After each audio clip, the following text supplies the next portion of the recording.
Good evening, folks. It's good to see you all here in person at 1871, and for those of you who are online, welcome also.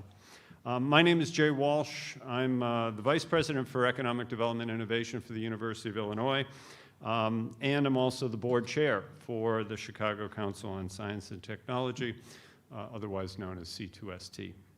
For those of you who are new to C2ST, we're a 16-year-old not-for-profit organization that seeks to inspire and engage all segments of society about science and technology and the contributions of science and technology to society.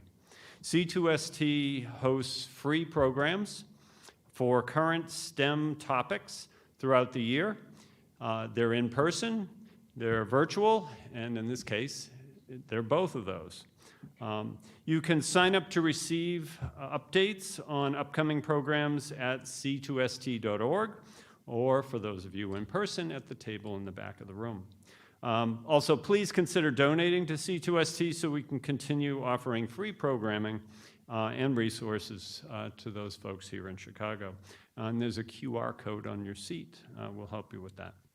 I also want to thank 1871 for this iconic venue, and to Forbidden Fruit and Mars Brewing for the donation of beverages, and to the individual donations from a number of you that made this program possible. And a bit of housekeeping. We will be using Menti, MENTI.com for polls and Q&A. So if you queue that up in your browser or on your phone, then I'm told there's also a QR code for that on a slide. Maybe? Is that there? Good luck for those of you in the back of the room pulling up that QR code. Maybe you can pull it off the screens in the back of the room. So you can do that there too. This program has been in the works at C2ST for months. And I want to personally thank the C2ST Policy Committee for all their hard work on this very important topic. And to the guest who is here in Chicago today, the President of the United States, for his executive order on the safe, secure, and trustworthy development and use of intellectual property, which came out recently and is a great pre-read for everything we're going to hear tonight. And if you haven't read it yet, just go to the White House website, and you can do it as a post-read after today's event. As everyone here knows, whether you're in the room or online, the topic of AI is ubiquitous nowadays. C2ST wants to make sure, as with all topics that we cover, that Chicago and the public at large have access to reliable information from trusted experts in the field, hence our esteemed moderator and panelists tonight. Now I would like to introduce our moderator for the evening, whose voice is present and welcome in so many of our homes and cars and earbuds every day, Sasha Ann Simons.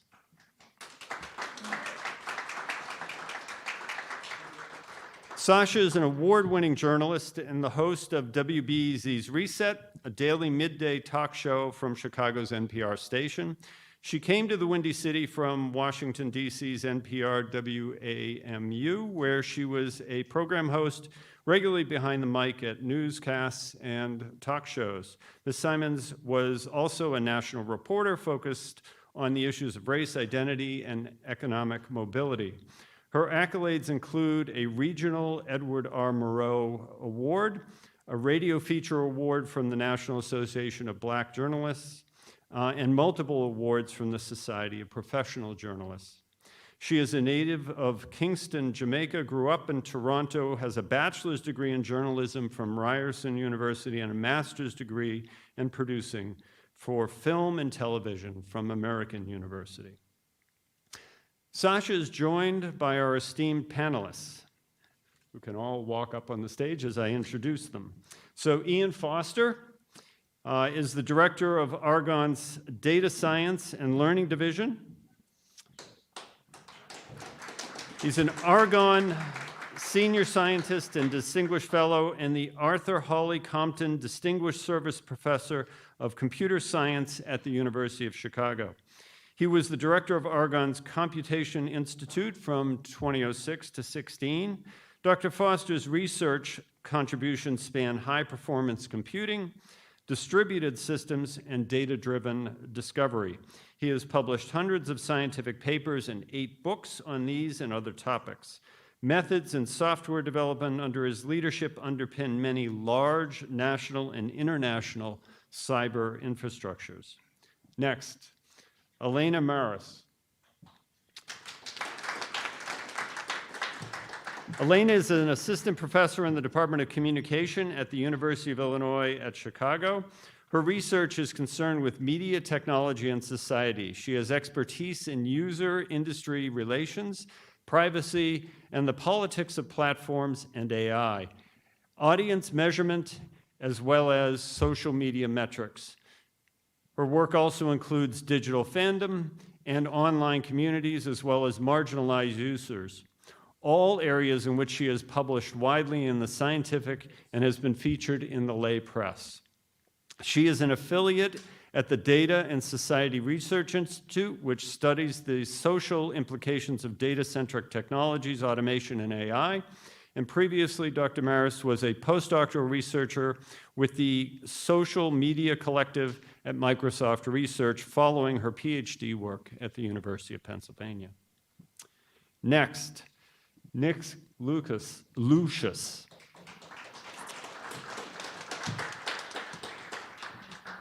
Nick serves as the City of Chicago's Chief Technology Officer in the Office of Mayor Brandon Johnson. Previously, he worked in the Office of Mayor Lori Lightfoot as the Chief Data Officer. His specialty is determining how technology, data, and design can help and serve and he has served under 4 Chicago mayors, 2 governors, and a state legislator. And finally, Christine Young. Ms. Young is a partner in the intellectual property, brand management, and technology and AI transactions practice of Mayor Brown's Chicago office. With a deep understanding of the legal complexities surrounding AI technologies, Ms. Young provides guidance to companies seeking to protect and leverage their intellectual property assets. Her expertise extends to drafting comprehensive corporate policies that address the unique challenges posed by AI and ensuring that clients are equipped with the necessary legal framework to navigate the intricate landscape of AI-related intellectual property issues. I'm now going to turn the stage over to our moderator, Sasha.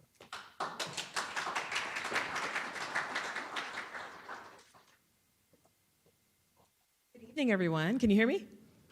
Thank you all so much for being here. We are excited to have this conversation with you today. So just a reminder to scan your QR codes and join in on our polls. I think we have a couple questions there for you, and we want to see how you stack up there. And also, if you scan ahead or if you skip through, you can get to entering questions as well, especially for the virtual folks who are watching us right now. Listen to our conversation, and we want you to engage by adding your question so that I can get to it and get it to our panelists as well. So we'll just dive right in since we've been introduced and we've got lots to talk about. And I want to start by saying that as a journalist, I feel like AI kind of popped up out of nowhere, but I know it hasn't. I know that's kind of silly, but it was barely on radars, I feel like, in the last 3 to 5 years. And then all of a sudden in the past year, that's all we've been talking about and all we've been writing about. So I want to start with you, Ian, and I wonder if you have thoughts on the shift that happened. Like, what's the difference between last year and this year when it comes to the world of artificial intelligence? Right. Nowadays, I think, well, today you can't help but read about AI and wherever you are or hear about it. And actually, it's a very old, I mean, the term was coined in 1960. An MIT professor organized a workshop. He said, if a couple of weeks, we could probably solve this AI problem. Didn't quite manage to do it, but the work has continued and produced a series of really remarkable advances in technologies which we say technologies that solve problems that we would imagine would require human intelligence. But why have things changed in the last decade and then increasingly just in the last couple of years? So it's first of all thanks to really amazing technical advances, advances in the methods of AI and in the computers that we use to solve AI problems and in the data that we have available to train models. But I think another reason why it's in the news right now is that AI has been used for all sorts of things over the years as we've learned how to solve different problems. But recent developments really seem to speak to something that is a very human thing, which is AI systems can suddenly talk to us as if we were talking to them. So they can write poems and sonnets and do people's homeworks, things that we really strike at the very heart of what I think we think as making ourselves human, and that's, I think, has really generated a great deal of both excitement and anxiety. Yeah. Well, before I move on to you, Christine, I wanted to take a look at some responses that we've already got coming in on our main question: how do you use AI in your everyday life? And people have already started weighing in. They're saying things like research. I think a lot of people are saying that. Coming with new ideas, proofreading, creative work, curiosity, travel planning. That's a new one. Coding assistance, virtual assistants, finding books. So lots of thoughts there. But Christine, so that we're all on the same page in this room, we've heard a lot of terms: OpenAI, ChatGPT. That's another buzz term, right? Generative AI. What does it all mean? What's the difference? That's a really good question. And there's a lot of different players in the space and a lot of different terms being thrown around. And some of the major ones are the ones that you just touched on. So I'll say you can think about it as ChatGPT is the AI product. It's the system that folks are using. It's the generative AI tool. It is put out by a company called OpenAI, an organization. That's the organization that developed the tool. And in terms of generative AI, I think it's important to kind of take a step back, and there's sort of two general types of AI, one being generative AI and one being traditional AI. Your traditional AI is that's been around for a really long time. That's you have a system, it's trained on a set of standards or logarithms, a set of rules, and it spits out output based on the rules that it's been trained on. It's not really generating anything new. It's instead using what it's been trained on to say, a good example is like you're playing chess against a computer. That program is an AI, a traditional AI program. It's trained on the rules of chess, and based on those rules that it was trained on, it's able to respond to the opposite player and move pieces and complete a game. So we've been using this for a long time, but a lot of us just didn't know that. We weren't coining it with that term. Exactly. It's been around for a while, that traditional AI. And as lawyers, we've been advising on AI for like many, many years, pre-pandemic. And it's just really sort of hit the forefront and kind of got on everybody's radar, and it's spiked significantly in the recent years. Generative AI, though, is I guess what's causing all the recent hype. It was I believe sparked by the release of ChatGPT, which is just publicly available. Everybody can use it, and it's really, really a powerful tool. But generative AI, meaning an AI system that's trained on a set of training data and is able, based on that training data, like millions and millions of, say, images, in the case of, say, like a stability AI, just trained on a bunch of data or information, and is able to, based on prompts, spit out or generate new information or new work product. So that's really like your ChatGPTs of the world versus your playing a computer game against the system. Yeah, and we've got another slide up, also asking the same question: how do you use AI in your everyday life? But we've provided some very specific ways in which you could do so. And so far, our respondents are all sort of piling in on the same response. Oh, we've got other. I don't know what that means. I'll have to check with them later. But a lot of folks saying chatbots that immediately answer your questions. You know, when you go onto certain websites and that automatic agent that wants to help you, yeah, that's AI. So let's talk more with you, Christine, before we turn to others. As an attorney, you mentioned that I'm curious how AI did change the dynamics of your business. You talk about the fact we've been doing this well before the pandemic. So, but there was some sort of shift, right? So talk about that and how your industry overall and your clients, how they were all affected. Yeah, so really within the last year, I mean, we've been advising clients on AI-related issues for a while, but now it's so front and center.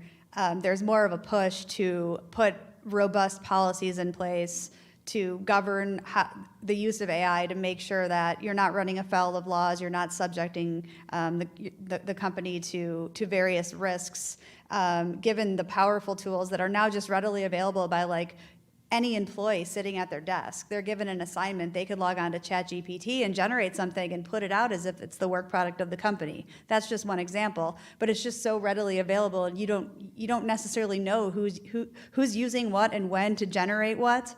And so there's been a big push to put policies in place to make sure that companies are giving a framework and guidance to employees and directives to employees about how AI should be used and how AI shouldn't be used. I'll give one more example. Companies that are subject to just a number of different agreements governing, say, maybe it's use of data or information, or like even, you have a contract with like a Getty Images and you're allowed to use that on websites. And some of these AI tools allow you to upload data, upload contracts, documents, information about people, and then query the system and it'll spit out information. But in doing that, you're making a copy of that work, and you're also generating content based on that work. And there's also a concern about how that organization behind the AI tool is using what's uploaded to it. Because in many cases, it's that, say OpenAI is using the information that's uploaded to it to further advance the training of its systems. And all of those could be breaches of agreements that the company is subject to, whether it's breach of customer agreements to not use their data, breaches of agreements not to use copyrighted works in certain ways. Those are just some examples, but really this has come to the forefront, and there could be a big liability issue here for a lot of companies, and they're very concerned about making sure that AI is used properly and within the bounds of contracts and law and all of those other things. I want to bring you into the conversation, Nick, because I remember when we talked a couple weeks ago, and I was like, well, how do you use AI? You're like, well, I program every day in the mayor's office. I use it all the time. So do you think that the discussion has it been driven by the possibility that this just helps us do things easier and better? Or is it more of the sense of, hey, we can save a lot of money by going this route? Well, I find that, first, it's a really interesting question, and I'll say that there's the conversations that usually start are really around both. People have ideas. There's a lot more ideas of what to do with AI than there are actual implementations of things. And so, ideas are on both sides of the spectrum. We could save a lot of money. We could do this faster. We could do this better and easier. But what I have noticed, and first I'm talking about traditional AI. We've been, 8 years ago, we were doing traditional AI to do some government functions. And always it was the same. It was, there's something that our current capacity can't do. We can't reach enough people. There's only so many city inspectors. There's only so many people to do their tasks that we just can't reach all the things that we're trying to reach. So the AI models that we put into place allowed for greater capacity, greater reach, doing more of the same. I'll give you an example. The beaches that we have here in Chicago. Every once in a while, it's not often, but every once in a while, they have bacteria that grow and make it unsafe to swim. The Chicago Park District goes and puts flags up and say, no swimming here. In order to do that, somebody's got to go and drive up and down the entire lake shore, and they have to go out in the water and take test tubes of water. All the beaches, 15, 20 beaches or so, it takes hours. It actually takes the entire morning to do one swath.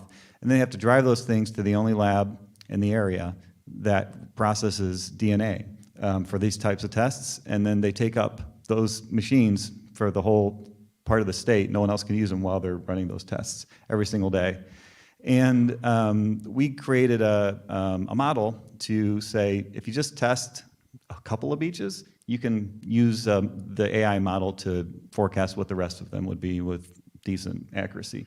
So like there's an example where you can do more, and actually that's like it's money saving, but also the park district can use that money to invest in other programs, so you're not actually just saving money. Today, with this advance of generative AI, I really liked the comment that everyone has it, right? People, it's no longer something that the engineers only have access to. It's now consumer based. It's as easy as signing up for an email address to get your hands on ChatGPT. So it's already out there. It reminds me a lot of when organizations started. The internet came about, and they were like, no using the internet. Google search came about. Google search is AI. And so as an organization, we've got to wrap our arms around and really understand what this is so that we can, just like we were talking about a minute ago, devise those policies and guidelines to help everybody understand what to be careful of, what they can do, what they shouldn't do, and things like that. So that's where the conversation's going now. Yeah, wow. Elena, let's bring you in here. Another thing at play, I got to address the elephant in the room, right? There's, at least in the news, fear-mongering when it comes to AI. It doesn't mean that everything that we just heard isn't true, but there are, potential cost savings to be factored in, as Nick just talked about, and there's real promise in AI, which we will continue to discuss. But talk of AI, it's often followed by, all right, well, is it going to replace us? Where are the jobs going, right? Is that a valid concern? Yeah, actually, speaking of replacing us, right, I think it's two questions often. There's the fear-mongering around, will it replace us, all of us? Like, is AI going to become sentient and take over the world, right? That is dominating a lot of news headlines. And it's also dominating a lot of conversations coming out of large technology companies, and for particular reasons. And then there's the, will it replace me, a journalist, me, a professor? Because journalists, professors, lawyers, artists are probably four of the most commonly discussed in the media examples of roles that may be easily replaced with AI, right? And are these concerns valid to me? Not particularly, but especially the existential threat, not at all. What I'm interested when I do my research about the ways that technology industries communicate about their products, I see this recurrent discourse, right? This way of framing the issue as how powerful, and we use the word a lot, right? When we talk about ChatGPT and these really large language models, how powerful it is. Well, that's business speak. It's really a business-to-business way of talking about a product to try to sell a technology. And it also does another thing of kind of moving the conversation away from regulation, policy, oversight, towards something big and scary and in the future. So I think when we talk about AI taking over, I try to look past that, and I hope that we as the public do too, and kind of look into what is the danger of AI right now versus some hypothetical future when technology has some capability that absolutely doesn't exist currently. And then the other, will it replace us? I think there's a lot to be said, and some people here have more probably to say on the legal aspects of copyright. There are a lot of real issues facing particular workers right now when it comes to AI. There are companies happy to lay off workers in the hopes that they don't need people to write up stories online. They can generate them. And then they might wonder why they're not getting many clicks because everything that's being generated may be misinformation or something like that. But even this, I think, is to some extent, it's a way to sell an AI technology to particular fields in the hopes that they can have cost-saving measures. And on the other side, it obscures a little bit one of the dirty secrets of AI, which is that often there are humans behind the scenes doing the work alongside the technology. So, for example, cruise vehicles recently were found to be having 1.5 to 2 workers monitoring the self-driving vehicle at any time. So if you get rid of that person, there's still 2 people in the background. you know, Alexas, when you talk to them, a lot of times someone maybe in India is listening because AIs can't often understand the social context of what you're asking, but the company wants it to appear to. So if you eliminate some roles, what you might be doing is creating 2 or 3 more very low-paid jobs to replace a white-collar job here, but these workers might be, like, for example, in another continent. So I think that those are the kinds of questions we should be asking when we talk about replacing us. Yeah. Ian, I wonder if you have thoughts on the fear-mongering of it all. So, you know, I'm fascinated by... Turn your mic on.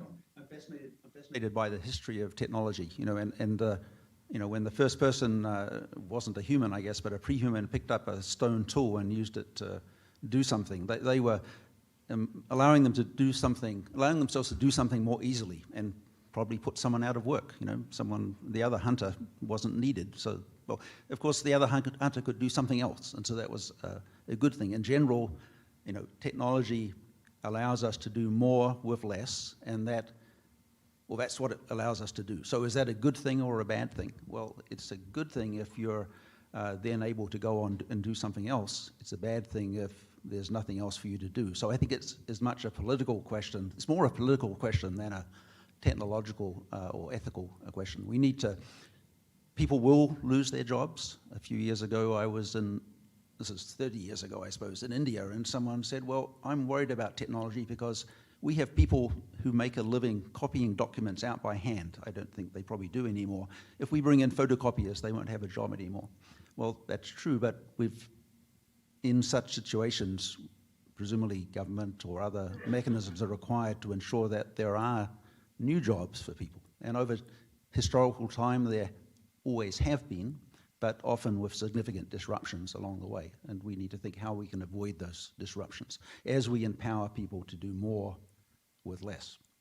I want to talk to you more about how you're using this at work, right? So you're having discussions at Argonne about how AI methods can be applied to accelerate scientific discovery. Now, in one example of this, your lab has deployed this new supercomputer called Aurora. Yes. I want to hear more about that because it's being hailed as a unique milestone for Argonne. It seems pretty cool. What impact is it going to have on everyday life? So Aurora is a very exciting development. We're in the midst of deploying it. It's currently running at a speed that would make it the second fastest computer in the world. In a couple of months, we expect it to be running, you know, far faster than any other computer. So how does that affect everyday life? Well, you know, Argonne is a place that does basic research on energy-related technologies. So we're trying to come up with new ways of storing and transmitting energy, of generating energy, new materials that will allow us to manufacture things faster and more efficiently and in a more environmentally friendly manner than today. And these problems that we're trying to tackle, very smart people trying to tackle them, they're becoming increasingly complex. So we've come up with the easy battery technologies. Now we're trying to come up with the next generation of battery technologies that won't depend on, you know, rare minerals coming from China or other places. And so we need to apply AI technologies to help us with those discoveries. And so we're going to be using Aurora to train models like ChatGPT, large language models, but focused on scientific problem solving, not on, you know, talking about whatever ChatGPT talks about. So we hope that it will allow us to accelerate these discovery processes. So we're very excited about it. Of course, research is always, scientists are skeptical optimists, so we're going to be trying to see what we can do with these things. I'm sure everything that we think will work, much of it will not work. Some things that we haven't thought of will work, and we are. What are some cautiously challenges that you can optimistic. share with us? Sorry? What are some challenges that you can share that you've come across? So in a sense, one thing that we can do with these models, we believe, is basically to create the capability that. So how do scientists work? Well, they do lots of things. One thing they do is read the literature hundreds of papers and see what other people have done on a problem, and then think of connections between the things that they read. So imagine a system that has read all of the literature, roughly 100 million papers that have been written over the last 100 years, and can then suggest connections between those papers that perhaps no human would have been able to make. And then propose experiments that we can then go ahead and undertake to determine whether the proposed, a new hypothesis about a new battery material is actually going to hold. So that's the sort of thing we look forward to trying. So it's not certainly going to disempower individual scientists. It's going to allow them to focus their attention more usefully, we believe. Elena, your work, it's hyper-focused on not just tech, but the relationships between tech and people.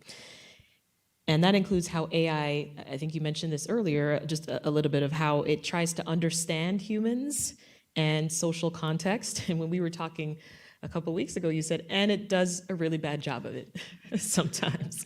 Tell us more about how you've been thinking about this and some of the potential pitfalls as well as the opportunities that you've seen for how to effectively implement AI tools. Yeah, so I look at, as you mentioned, even though maybe AI is really of the moment, we all have been impacted in our everyday lives by algorithms and AI for many years now, right? And in a lot of times, I think my work is concerned with the social aspects, like what happens when AI comes into contact with us just going about our daily lives, right? Because a lot of times we don't stop to think about it because we're busy, and we hope that AI will fix that, right? It'll give us a little bit of extra time for our regular real life. But I'm interested in it trying to figure out how to deal with us, right? And actually AI can't think, so it's not really concerned with that. It's concerned with doing a particular operation. And so one example is dating, like when you swipe right on a dating app. I look at the research findings that show us that algorithms tend to prioritize profiles of people who are considered more attractive. And that the mathematics behind that, from the data that was fed those kinds of algorithms, tells us that that's a white Eurocentric looking person. So if you're like a dark-skinned black woman with an afro, you're less likely to come up on other people's profiles. That is a misunderstanding of social context, and that AI doesn't understand that the data fed into it is based on racist and colonial histories that would center Eurocentric features. And that's a concern to me, right, in my research. And so, that's kind of like an everyday example. There's a ton of them. Your Spotify playlist, Spotify and other streaming services are more and more, the algorithms prefer 3-minute or less songs. So artists are starting to create 3-minute or less songs. It starts to impact and have this secular sort of impact on culture. And we don't know yet what we're missing out on because our lives become so based on what we deal with every day as we interact with algorithms, sometimes unthinkingly. And then there's like really more obvious, probably you come across the news desk, issues like predictive policing. We use algorithms in the justice system to decide whether or not someone should be paroled. We've found that these algorithms tend to decide whether or not you might reoffend based on your zip code, based on whether you have family who's been in prison. And I think as citizens, a lot of us don't think that's the way decisions should be made in the public sphere. So from sort of things that feel very everyday and social to very life and death circumstances, we're all already being impacted by AI. And that's, to me, that's the concern of the moment. Yeah. In our previous conversation offline, Christine, you were talking about a big issue when it comes to AI tools like ChatGPT, which we've been talking about, and ownership. Can you explain that? Why is that a concern? Like legally, how are you working around that? That's right. So with all the uses of AI to generate new content, the question has come up, and it's come up in the courts a number of times, especially over the past year, about who owns the output of that AI tool. Like there have been situations where AI tools were used to invent something and somebody filed a patent application. Well, the patent office turned around and said, there was no human intervention here. The inventor, according to the patent law, has to be a human. It has to be a person. So you don't get patent protection over that invention because an AI tool invented it.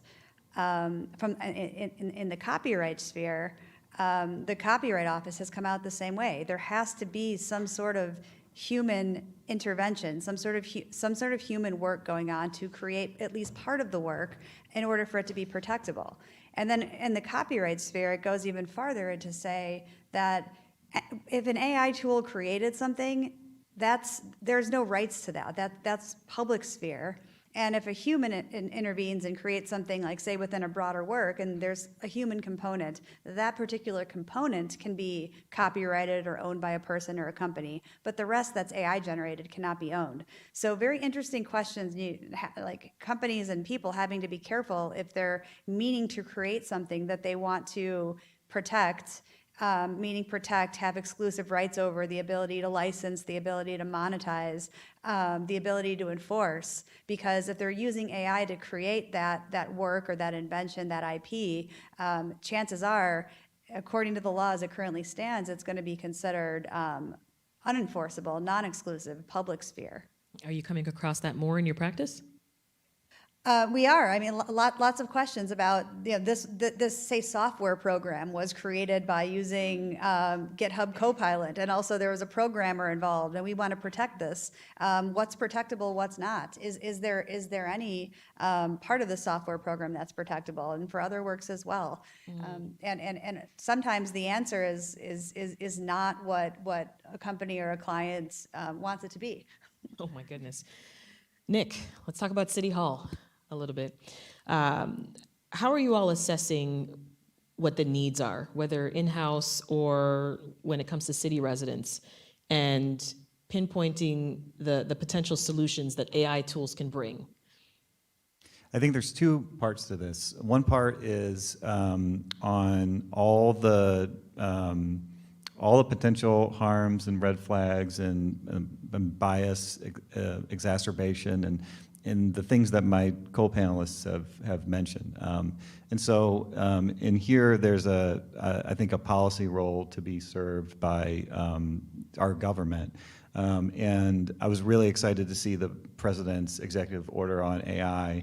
And I think at the municipal level, we have a role to, a workforce role and a public-facing role to protect and provide guidelines and really understand, I think, like how our businesses in the city that we regulate are ensuring the safety and the protection of residents from harm. So I think there's another completely other sphere, which is as a service provider. There's no technology that you buy today that's not full of AI. All these devices that are sitting here, AI is running as we speak. So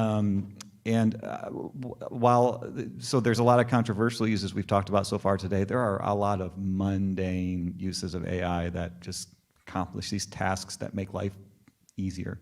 The fact that you pull your phone, I can pull my phone out now and it unlocks because it looks at my face. I used to have to press a couple buttons. I used to have to press a couple buttons 100 times a day. I don't have to do that anymore. There's really mundane things that make things that a person does just a little bit easier. When you're like dragging something on a screen and then the computer just knows where you want to put it, or you're typing something, you're trying to get something done, and it just like nudges you to the next behavior. I mean, all the concerns aside, all the concerns are applicable to how these things can be used in different ways that can harm. But just when you think about what that all is, it's just products. And I heard the other day, it really resonated with me.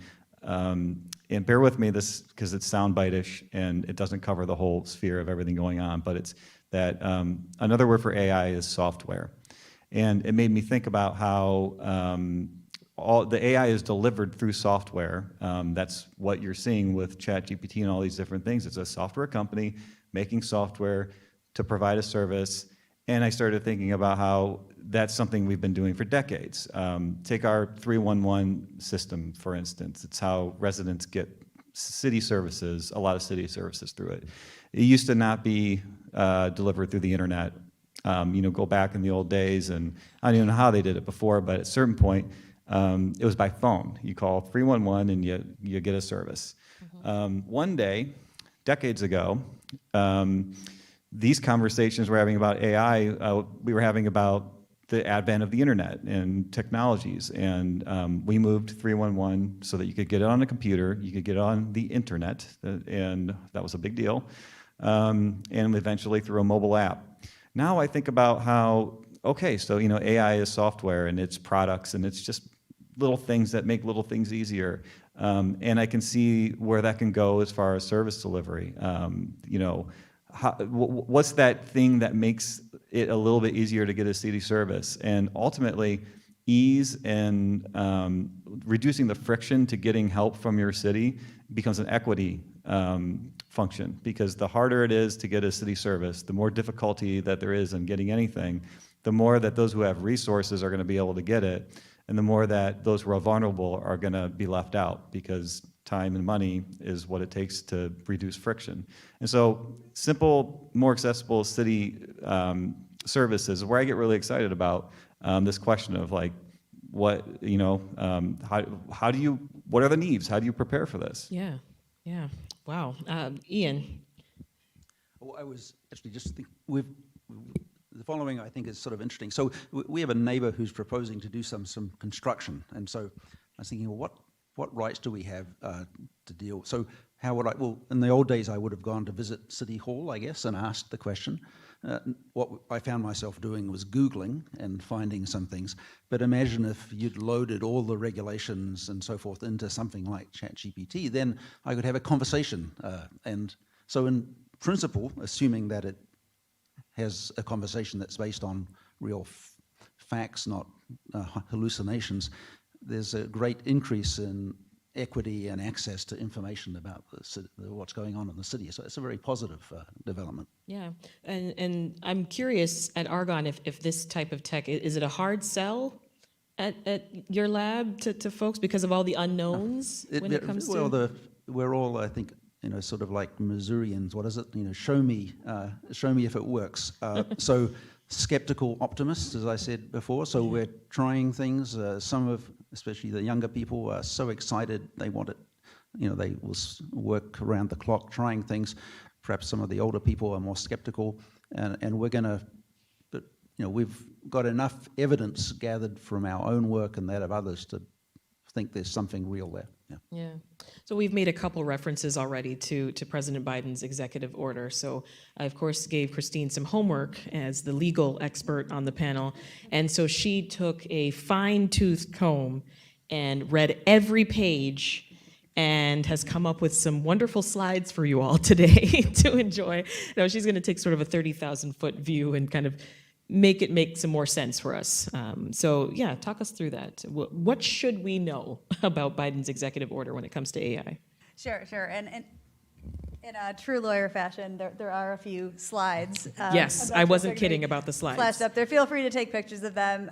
Really, I just kind of tried to put some detail to what is a very robust document. There are some key takeaways. There's 3 slides. A lot of folks have started calling this a good first step in many different directions, and I thought that after reading it, I was like, that is a good way to frame it. That takes us nowhere. That takes us nowhere. Great. It sort of goes beyond. So there was the initiative that all the tech companies signed on to this summer. There was the AI Bill of Rights that was issued about a year ago, and those were all sort of guidelines. Folks signing on to guidelines and issuance of guidelines. This goes a little bit further, and there are some mandates involved in terms of, one of the mandates is companies that are putting out these generative AI tools, depending on the amount of data and everything that they're dealing with and what they're doing with them, they're going to have to make certain disclosures to the federal government. But so those few, and I've listed a couple of them on the slide, mandates aside, the order is a lot of guidelines. There are a bunch of guidelines and directives basically telling certain government organizations that within a certain amount of time, you need to do X, Y, and Z, whether it be issue more guidelines or whether it be put some policies in place. It's really focused on 8 realms. And I've summarized some of the 8 realms and some of the main directives that that the executive order is telling. It's directing certain, like Department of Labor to do certain things, the United States Patent and Trademark Office to do certain things, and that all has to happen within a certain amount of time. On data privacy, it's guidelines, and it's also, again, requesting that Congress help with the patchwork of data privacy laws that is U.S. data privacy law. It's all on a state-by-state basis. All the laws are different. Some laws are more robust than others, and nobody knows what to comply with. There's no really overarching federal law. Has asked Congress essentially, like, please revisit this again. We need some sort of federal data privacy law. As another example, it told the USPTO within a year, work with the Copyright Office and come up with something regarding the scope of AI rights and ownership to give us some more directive, because we have all these cases going through the courts right now, and some of these are going to take years to get decided. We want something from the USPTO, from the Copyright Office, giving more detail about what can and cannot be registered and protected. So a lot of different, I guess, guidelines with some directives, taking us one step forward to more definitive AI rules and regulations, and hopefully some action by Congress in certain areas like data privacy. But in no respect is this order anything all that definitive in many respects. Yep. What she said. Nick and Elena, I mean, what else comes to mind? What else do you think is important to consider when it comes to AI research and policy? I think I just want to kind of maybe make the point again and build on it a little bit, which is that it's been said today, there's so much sales going on from companies trying to make money. There's so much, there's everything, there's the fear-mongering happening, there's actual legitimate risks and harms that can happen, and things that are already happening that are known. There's, and then there's so many like smaller, more mundane, everyday uses. And I think that the one thing that I think that maybe I'll just add here is that the one thing that I feel like I can say for sure, at least that I believe, is that nobody really knows where this is all going. And that's why a lot of the like future thinking, okay, this is what could happen, and this is the road that we may be going down. I think it's important to think about that, to talk about it, to debate it, to prepare for it, to ensure that the things we fear don't happen, the opportunities that we hope will happen will. But it was said earlier, I think, Elena, you said it, is that right now, today, there's stuff to do, and there's things to act on, to create policies for, to create guidelines for, to try to stop things from happening, to try to make sure other things do happen. And it's just really important to focus on what's happening now instead of what we hear about from companies trying to sell stuff to us may happen soon. Yeah. Thoughts, Elena? I mean, if you could, and I'm going to pose this to everyone, if you could fast forward 5 years and you could come up with the best case scenario for how generative AI has been incorporated into modern society, what would that look like? Yeah, mine's the least likely to happen, I think my answer will be, but mine would be that we'd slowed down, actually. And just, oh, we're already full steam ahead. yeah, exactly. My That's why I don't. I'd like to say I think that's going to happen, but I totally agree. You know, back to what's happening right now, we know in a lot of ways what's happening right now, and I think sometimes the conversations around regulation and things like these are very important conversations, but sometimes they don't ask larger questions about whether certain technologies need to be applied in particular contexts at all. And this, like you might say, ChatGPT, let's make sure that the answers coming out are less biased. That's a good move. But What then might be missed by that conversation is the environmental impact of these large AI systems is unthinkable. Researchers estimate that every time you plug something into ChatGPT, a query, it's like pouring out 1 bottle of water. That's how much water these systems use. So as a society, maybe we should be asking, it's fun to enter, like, build me a picture with a dancing dog, eating a taco, but is it worth it to me to waste 1 bottle of water for that? And maybe some of those, should this exist in this context at all, conversations that honestly are a public conversation because it impacts all of us, that sometimes regulation just starts with with the assumption that it does exist and will.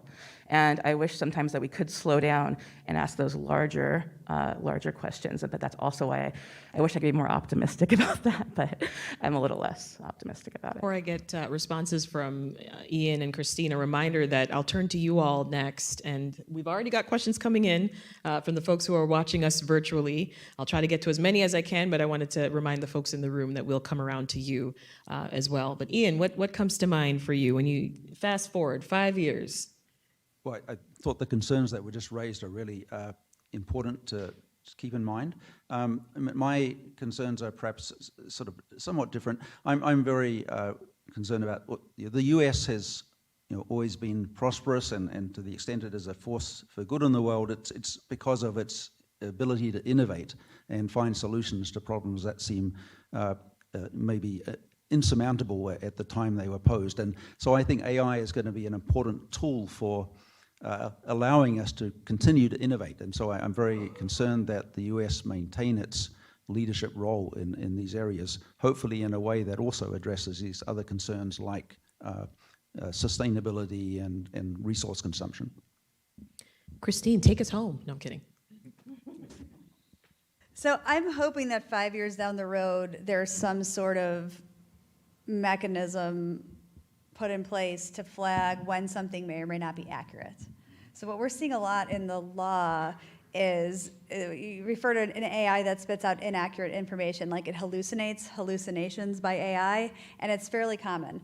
There have been some tools that we've been using as lawyers, and it's a little bit scary, and like you can do this on ChatGPT, or there's other programs like Harvey or whatnot, and you can ask it questions, and you can say, is there any legal authority or any authority on this? And it will just spit out an answer it will give you an answer to any question. In some instances, it'll give you case citations. It'll give you citations to like statutes and law and all of these things. And oftentimes, I don't say oftentimes, but more times than I would like to see it happen, those sources are not they're not real sources. What the tool is telling you that the source says is not what it actually says.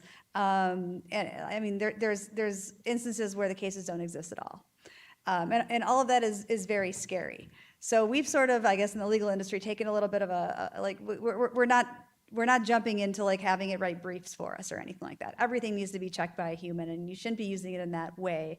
But I think that applies to other applications as well. Like there's all this concerns about misinformation on social media, concerns about misinformation on the internet, and to the extent that AI tools are being used to generate content that's then being published, and it's referring to sources, and then it's putting out new work product and new publications and new information. I think there needs to be a better way to flag to people whether the information is accurate or not. All right, I'm going to turn this over to the audience Q&A. So if you've got questions in the room, someone walking around with a microphone? Okay, we'll do that. Why don't I start with one of the ones that have already come in from the folks who are watching us virtually. Okay, if AI is I might turn to you, Christine, but if AI is already pervasive in many ways the public isn't aware of beyond ChatGPT, is it too late for any reasonable regulation to avoid its risks? That is, has the horse already left the barn? That's a really good question. And I think in some respects it has, but in a lot of respects, regulation is going to be very helpful going forward, especially as we see advancements in AI technologies, new uses, increases in existing uses. I think regulation is really going to help to reel that in, because right now there's just a bunch of open questions, and there's a lot of uses of AI. There's a lot of open questions about the law, applying, operating within the law, who owns what, and more regulation, more guidance from a legal perspective, besides all these cases now pending before the court, and a bunch of directives, guidance and directives to Congress to issue various things.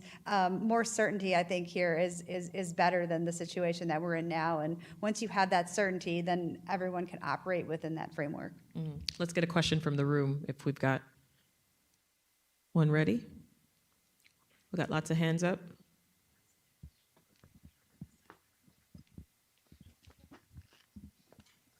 Okay, perfect. Miss with the scarf, the blue scarf, did you have your hand? Yes.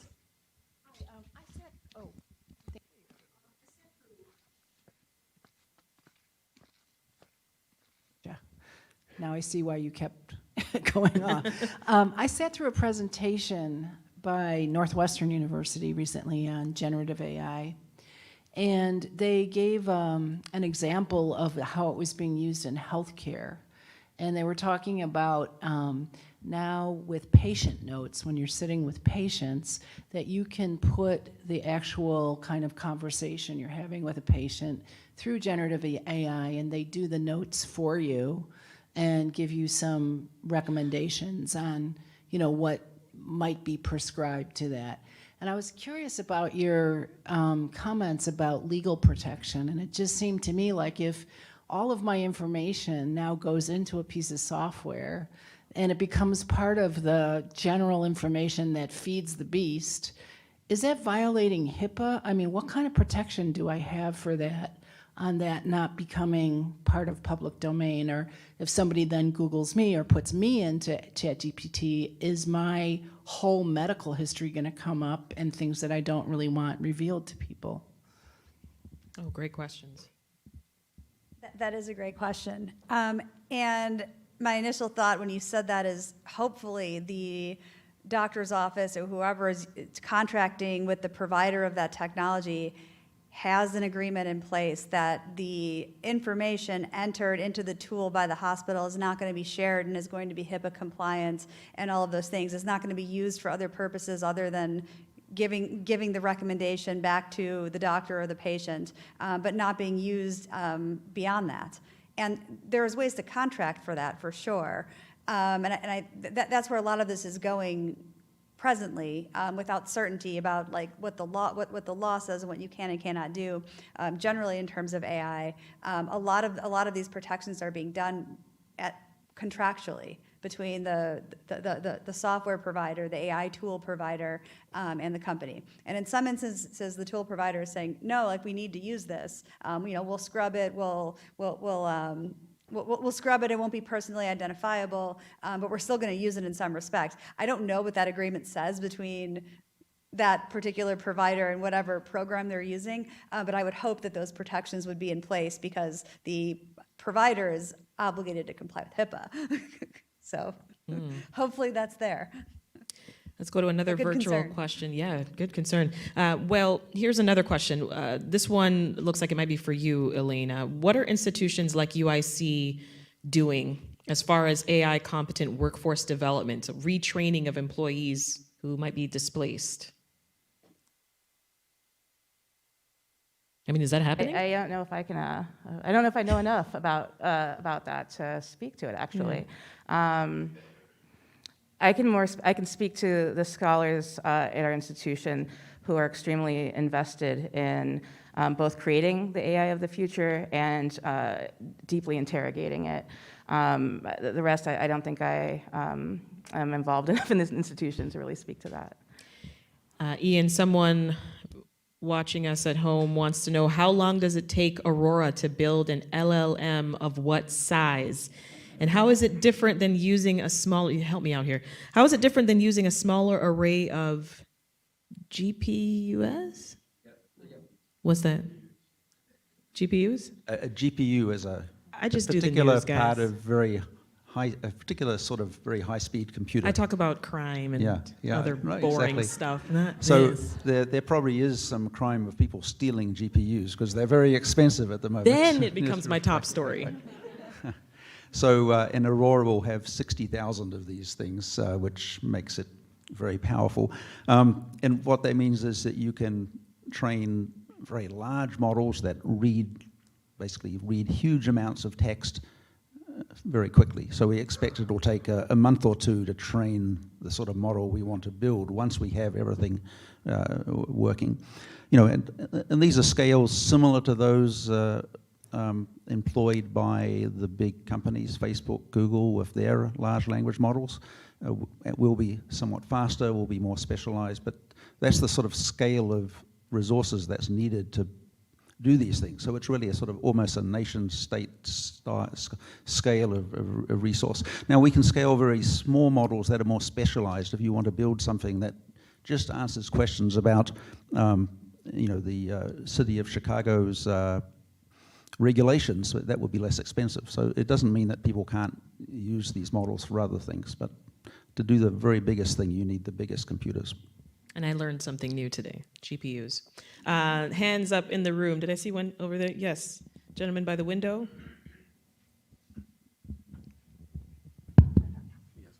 Hello, panel. I have two quick questions. I'll make it real brief. The first one was to address, I believe you were saying that if somebody creates something and try to patent something with AI, the AI software, that basically that the patent agency would not recognize the AI software portion of the patent, but recognize the human. But I was wondering, what if the human actually created the AI? Wouldn't that fall under his software, something he created, and would that be recognized? And the second quick question would be, what would happen, I want to ask the panel this, when will we get to the point where AI will probably be absolute, that, like you're saying, you worry about it giving false information and so forth, that it gets to the point that it would not be questioned and it will be taken maybe as being absolute? Would that ever happen? And those are my two quick questions. So the first question was that for you, Christine? Maybe tackle that one first. Would you mind repeating the first question? Oh, the first question was, what happens if you develop something, a patent using the AI? And I understand if you develop something using the AI, that basically that portion that was developed with the AI, part of your patent, will now fall under some type of protection. But what happens if you develop the AI software that helped develop, that created the patent that you're using? So you actually physically writing the code, but you also wrote the AI that you're utilizing too. Okay, that's a good question. So you're talking about two different layers of invention here. So without knowing what the AI technology is and what the invention is, there is a possibility that the AI tool that you created, depending on how you created it, if you just did it yourself or with somebody else without using AI or something, could be protectable as software or a software invention. And I mean, and it might also be able to be copyrighted. And as far as I guess the second invention that would be generated by that AI tool, that's where you would, under the current standing of the law, run into an issue. So if it was only created by an AI tool, the Patent and Trademark Office has said, that's not protectable because the AI tool created it. It doesn't matter how you prompted the AI tool or if you created the creator of the AI tool is not the creator of the invention. That was the result of the prompts. The AI tool created that invention. But the AI tool standing separately could be protectable if it was created by a human. And your second question was about when will we get to the point where we don't second guess it anymore? When we just trust it? Elena, why don't you take this one? I think the answer is going to be never. But we'll see what she has to say. Well, yeah, I'm speaking on my own behalf. You know, there are questions that might, there are applications of AI where that might be the case eventually, and I can't predict. There are people here much more able to predict when that might be. And I think those applications are applications when there's a known thing to be found, a fact to be identified. The problem is that so many of our AI applications AI has this sort of veneer of like objectivity, like it's science, right? Computer science. Unfortunately, it's actually not really objective when it's applied to social situations most of the time. And so a good example, and one of my pet peeves in AI, is something called emotion recognition. This is a quickly growing area in AI, and it's based on pseudoscience, the idea that someone can understand and identify and predict your emotion based on your face, the shape of it, perhaps. If we have any history buffs in the room, you might know where that came from. It has a very racist eugenic history.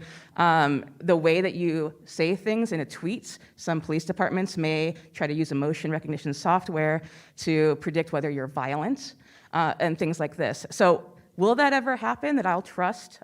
Because not even any human can discern what your emotions are via your face or via how you say something, right? So in the particular, machine learning is very good at solving math problems and things that have, and playing games and doing things where there is some kind of reality to be found there.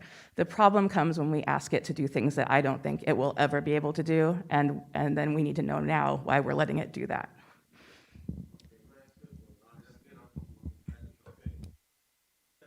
About government entities actually saying that the AI, whatever the output it give is absolute and we can't question it. 'Cause I think I was going there too, that we get to that, we might get to that point.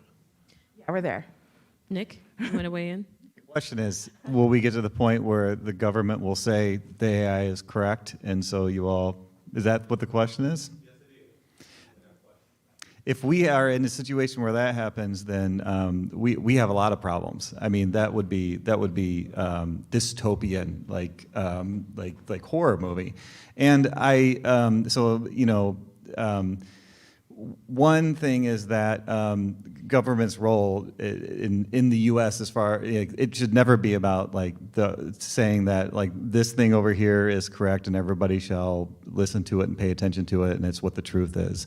But what I want to say is that I completely agree with this thread of the about treating it like the AI is some kind of objective answer or truth teller.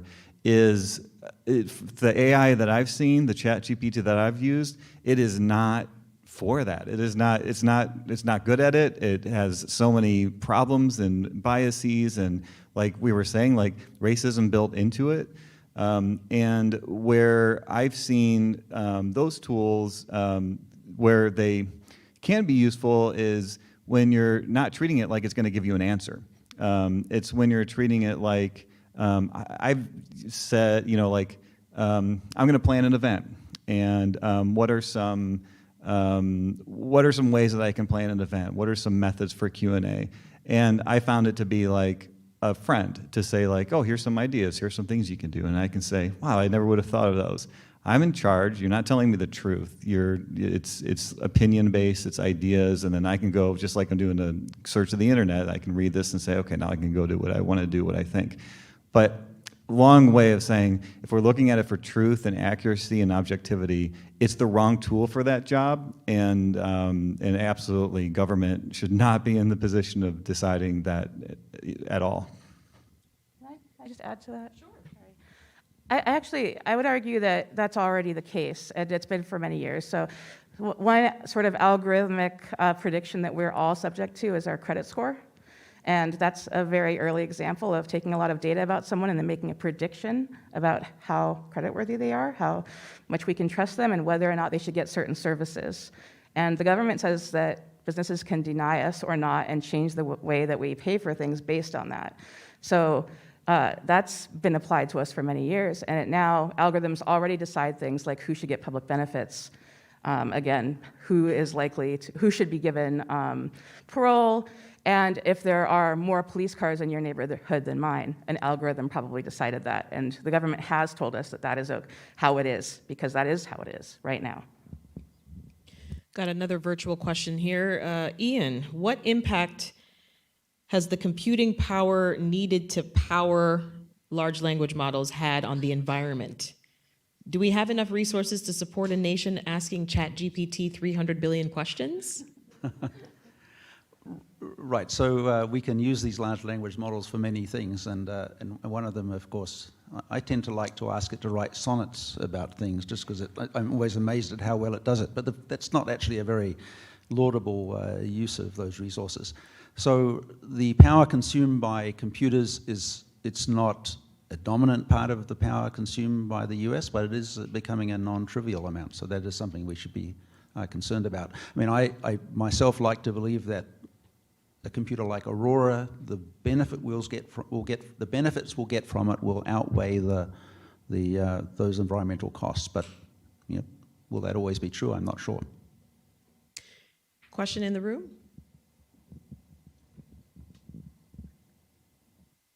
Hello. Hi. So I've heard a lot of talk about AI and policies being put into place by companies, and legal protections are coming. I'm wondering though, are there any protections for the human that are coming down the pipeline? Because I feel that, or I worry that AI is such a good money saver for companies that it's going to be entrenched in our processes and it will displace jobs, and there's no protection coming from the state or from anyone for the people whose jobs will just be completely gone and replaced by AI. So I'm wondering how we're thinking about humans in all of this, and if there's specific legislative protection for humans having ultimate value over AI, just overall. And I want to note I got several questions worded differently, but same idea, same thought. It's on everyone's minds. That's a really good question. And currently, I wish the answer was different, that like, yes, there are protections for humans, but the answer is, it just depends on the situation. Like, there's no, I guess, like federal law saying that AI is not going to replace humans in XYZ jobs. I mean, there's some examples, I think, that have come up recently where it's been because of actions of people that people get protections. Like, there's like the Writers Guild, the settlement, making sure that they're not forced to use AI, or that there has to be some sort of human intervention or human contribution with respect to certain works, that AI is not just taking everything over, that there has to be like a certain number of humans involved in each thing. But for that, there had to be a months-long strike. Yes. So yeah, exactly. But it's going to be, I think, a lot of people fighting for the rights to not to have their jobs taken over by AI. I actually read an interesting article recently about there's been all these lawsuits about these AI systems just going out and kind of just grabbing like images. Like, there's a Getty image lawsuit going on right now where Getty Images has said, Stability AI, you trained your system on like millions of these Getty images from that we own, that we should be able to license and monetize, and you just went out and trained your system, and now people can just prompt your system and spit out something that's kind of similar to these images that you trained your system on. So there's that lawsuit involved. And in response, the name of the company slips my mind, but there's a technology out there that's now, it's capable of basically corrupting the data set. So if you're an artist and you put out, say, a piece of artwork and you digitize it and you put it online, you can actually apply a program to basically confuse an AI system into thinking like, so this is an image of a dog, and the system will make it think like it's an image of a lamp. And so, because that's been applied to that image, when an AI system goes and scrapes the internet and uses that image, the AI system is going to see like, oh, this is a dog. It's going to see a dog, but get trained that it's a lamp. Unfortunately, so I think maybe like there's going to be more pervasive use of things like that to protect content creators. Unfortunately, right now, in order to actually confuse the AI system and like corrupt it, it takes millions and millions of images to actually have that technology applied to it. So like just one image corrupting, it's not going to do it. But I think you're going to see more advancements of technology like helping out human content creators. And then there's going to be probably some interesting legislation and lawsuits about like, it's essentially like you're releasing a virus into a program. So I could see some litigation over that. But really good question. Yeah. We got just about 5 more minutes for questions. Lady in the back there. Hi. I feel like we talk a lot about AI taking over jobs and industries, but I really see this as an opportunity for alternative jobs and industries. And I'd love to kind of get some more insight on what kind of economy we're looking at in the next 5 years surrounding AI. I work heavily in the API space, and I've already seen different API companies, like for example, Reddit has now monetized all of their public APIs because AI is using those as like LLM models. I'm seeing a lot of other companies kind of generate revenue from that as well. But we talked about the sustainability side. Do you see there being industries around sustainability? We talked the fact that you mentioned that there's something like there's ways to mask images. Do you see an economy that's like solely around something like that? So I'd love to get a little bit of an insight on like just alternatively thinking about what the economy is going to look like, because I also see this as an opportunity of a lot more careers and industry that we haven't even scraped the surface of because of this technology per se. And if more than one of you have thoughts, please chime in. Just a quick thought. There's like one piece of your question because it's such a big question. I think that a lot of this is anecdotal, so I would love to see the development of data around this as we have experiences. But that a lot of the forecasts around where there will be job development, I have noticed a trend that it ends up being people in the jobs they have today using AI in order to get to do what they're doing and expand the way that they're doing it and to create more value within the roles that they currently have. And so I share the fears of displacement and the need for protections and for ensuring that we mitigate against that. But to your question about opportunity, I wonder how much of it is ensuring that the risk is that if people if they don't develop the skills with this new technology, then their peers will in the roles that they have today, and then that there's a risk of losing out. So I just think it's a complicated, I think we need information and hard data to see how this ends up being developed. I think that's just one piece of it. What do you think, Ian? So some pundit said about, well, I'll rephrase it about science. He was talking about something else. AI won't replace scientists, but scientists who use AI will replace those who do not. Which that's sort of speaking to what was just said. Yeah. But I also think, anytime the price of doing something drops dramatically, then a whole new set of products, services, etc., emerge on top of whatever the technology is that has been sort of commoditized in that way. And there's a whole set of things that now used to be really hard and required a lot of education, now can be done fairly easily. And that's very bad for the people who make a living out of doing those things, and we need to find ways to re-educate them and reskill them. But it's going to also allow a whole range of new occupations and products. We'll leave it there. So that sounds like wishful thinking, but it's historically been true over hundreds of years and probably will continue to be true into the future. I want to leave us on a positive note, so we'll we'll end there. Thank you all so much for your attention and your time. It's a Thursday night at 8, and you're here. Thank you. I think we're having a little bit of a party now. Is it party time? A little reception? Sorry, it was a little aggressive. I said party. Reception. It's a reception. Oh, and surveys. Yes. We're passing out surveys for you. Thank you. We want to hear your thoughts. Is this going to be virtual? Yes. Okay, so folks at home, you can participate too.